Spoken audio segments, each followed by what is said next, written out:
안녕하십니까 성도 여러분. 최성수 목사의 말씀 묵상 시간입니다. 온전한 예배를 위해 캄보디아 바탄방 신학교에서 제공합니다. 오늘 본문은 에스겔 36장 1절로 38절까지의 말씀이고요.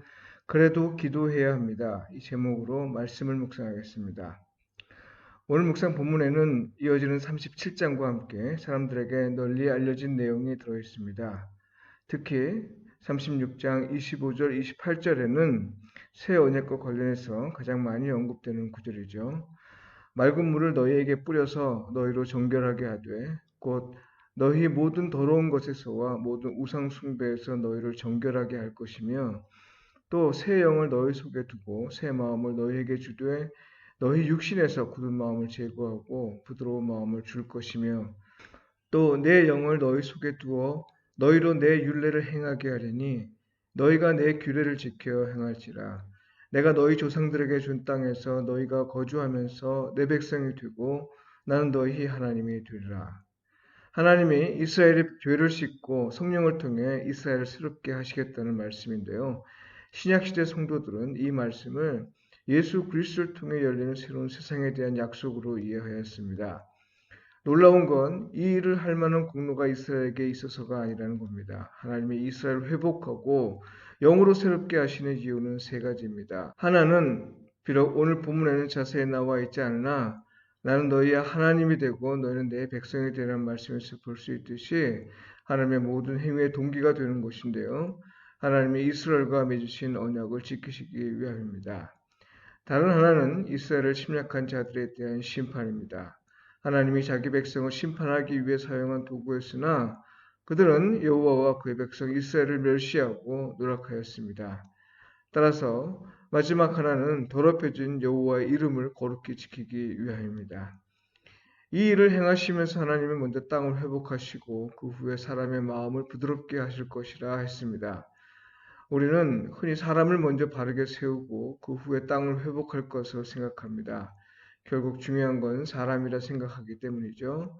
그런데 기대와 달리 하나님은 먼저 땅을 회복하고 그 후에 사람을 영으로 새롭게 하셨습니다. 사람들의 경우와는 다른데 이건 무엇을 의미하는 것일까요? 하나님의 창조 순서를 보면 땅이 먼저고 인간 창조는 나중이었습니다. 땅이 먼저인 이유는 하나님이 거주하신 곳으로 인간을 초대한다는 의미가 있습니다.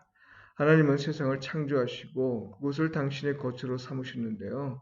당신이 거처하신 곳에 인간을 창조하신 건 그야말로 은혜의 초대입니다. 사람을 통해 그 땅을 다스리라고 위임하신 거죠. 세상 가운데서 특히 약속의 땅은 하나님의 다스림과 돌봄을 직접 보여주실 곳으로 당신의 백성을 위해 선택한 곳입니다. 세상 속 성전 혹은 세상 속 교회 이미지로 보면 될 것입니다. 그 땅이 빼앗기고 훼손되고 황폐하게 되었다는 걸 두고 하나님은 당신의 이름이 더럽혀졌다 이렇게 말씀하십니다.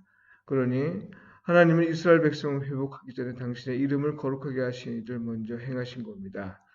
이스라엘 백성을 정결하게 회복하시면서 하나님이 가장 크게 관심을 둔 사안은 이스라엘이 하나님의 말씀을 듣는 백성이 되는 거고 또 그 말씀을 따라 사는 백성이 되는 겁니다.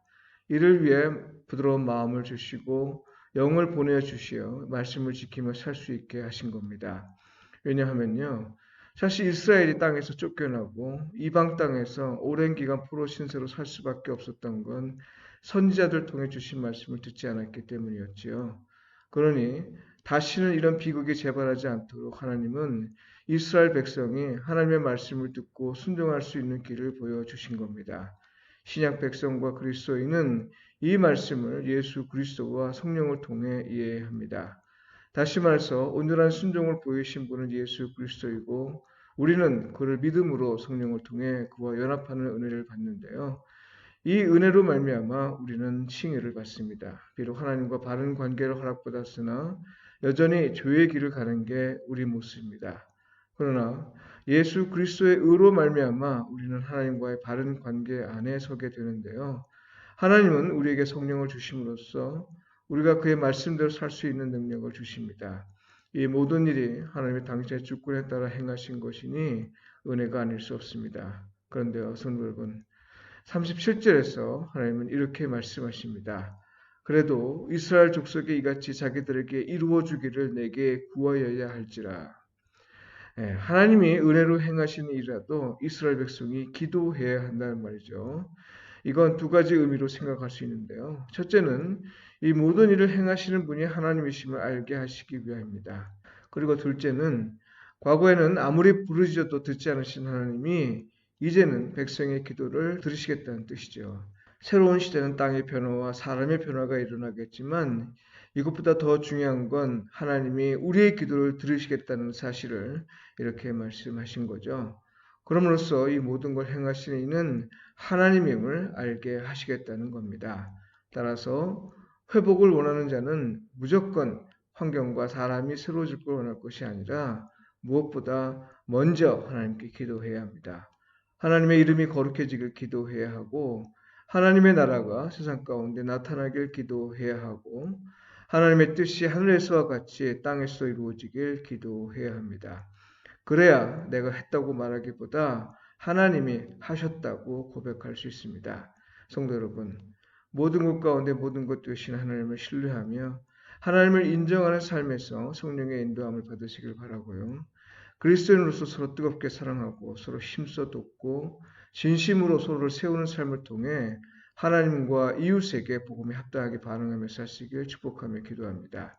기도드리겠습니다. 우리의 기도를 들으시는 주님, 모든 것이 주의 은혜입니다.